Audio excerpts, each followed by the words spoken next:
It is intriguing when you speak to people. I saw somebody post here's a good example, actually. I saw somebody post a photograph of, I think it was an American who was kind of talking about the differences between the UK and America. And he put a screenshot, a picture of him and his work colleagues on a work lunch. And I think the point he was making is that they were all wearing ties. And when he was working in the UK, this guy, people had stopped wearing ties, but in the States, in his business, they were all wearing ties. And this was one of the examples of the differences between the UK and the US. And he headlined the post with, you know, what do you notice the difference? I didn't even pick up on the ties. I noticed there wasn't a single item of alcohol on the table of the American photograph. They were all drinking a bit of the H2O, a bit of this stuff, tap water. And that's got a gin in it. That's exactly how it should be, you know, on a business lunch, right? In the UK, you'd have about 7 bottles of red, couple of bottles of white, a few beers around there as well, maybe the odd cheeky rosé thrown in for good measure if Mike Graham was coming to the bash. But you take the point. There is something disproportionate about this country. The French love their wine. The Italians love wine. Australians love beer and they love wine. But we have a mentality issue. Now, we can laugh at that because lots of our best nights out involve booze. My kitchen last night was crammed full of Sevenoaks mums. You can only imagine how much Prosecco was digested. Prosecco digested, and a surprise video call from Jeremy Kyle during the proceedings, which sent one woman off the radar, frankly. Yeah, it's got a big fan base down there in sunny Sevenoaks. But of course it was booze related. I mean, such an event would probably never take place with, you know, getting a group of guys together. We're just going to sit around and drink water. I mean, you imagine that? What are you bringing? Well, I'm going to bring some Evian to the proceedings. It's a booze thing. Booze. We go to the local pub. The pub is a tradition. It's a symbol, a quintessential symbol of sort of, you know, the British countryside, if you like. You know, it's got the nice green. It's got a pub. Wherever you go, wherever you look, there is booze everywhere. In 2023, 8,274 people died as a result of alcohol. Now, if that was anything else, if I ran into a newsroom and said, I've got a story here that's killing 160 people every week, everyone would go, wow, what is it? What's happened? Is it a drug? Is it one of those moody pharmaceutical companies? They've let something rip on the market? Is that what it is? Is it something else? Is there a serial killer on the loose that's culling folk we didn't know about? If you said, no, it's beer. It's beer.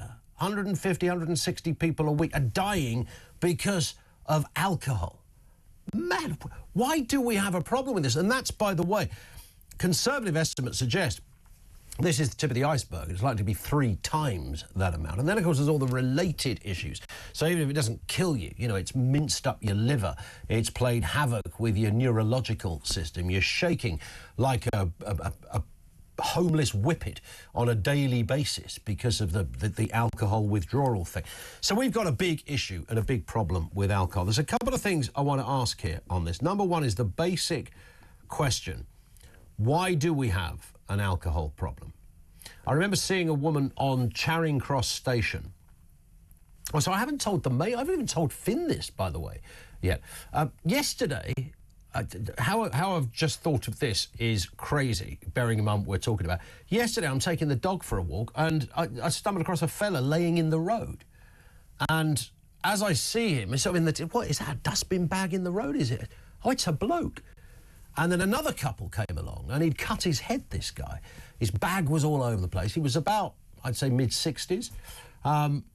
He was kind of talking, but mumbling. I thought, this guy, I could smell it. He's clearly had a drink. Long story short, he lived sort of around the car. I went back home, got my car to take him home. And he was sort of mumbling along the way, very grateful, very, very, very grateful for this. It's very nice of you to do this. I got a bloody head. You know, it wasn't Boris Johnson, by the way. But he was sort of in that... he was in that ballpark. But he was smashed. He was absolutely smashed, this fella. And there he was laying in a very dark road. I mean, amazing luck. A car didn't just run over him. But it was booze again. If you speak to the police every night, they will tell you anything after about 4:30 in the afternoon is usually booze related on those antisocial calls. The scuffle in the pub, the hassle in the high street. Booze related, doesn't stop. Everything's about booze. So two things I want to know. Why? What the heck is going on? Why do we have a problem with booze in a way that other countries don't quite have the same problem? You might have lived elsewhere and say, oh, if only you knew. They just do it at home, darling. And there's a lot of that goes on as well. You know, what time can you open the wine? Well, whenever you like. It's 6 o'clock somewhere. There's always that sort of excuse. So there's that, but what I'd really like you to tell me, and I think this will illuminate this particular subject, is the experience you've had of this problem being in your own family.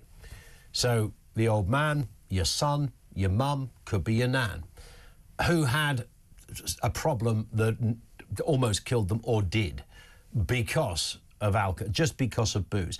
And this story, of course, is prevalent because it's Christmas, and so, you know, people's rate of drinking is accelerated. Our Finn, our producer this week, actually has been out didn't go out last night because his tail was between his legs and he went home and fell asleep with his dad on a sofa. Isn't that nice? Eating popcorn from Tesco. I think that's lovely. What a lovely image. But yeah, he's been out every night this week, every night for the last 6 nights. You can do that at Christmas. So the whole story comes to life more around about this time of year. 0344 499 1000. Why does this country have a problem with alcohol? What's behind that? What do you think? These increasing figures. The amount of people that have died because of alcohol-related issues has risen 42%. And this is just in the last 42%. It's likely to be much more than that, but these are the figures they can absolutely guarantee. So you've got 8,300 people a year who are dying because of a drink. Come on, something's wrong. What the heck is going on? Answers to that and the experience in your own family of living with somebody who's got one of these issues, one of these problems. And that's really not always pretty. And there's a lot of denial and lies take place. That's what addiction does to people.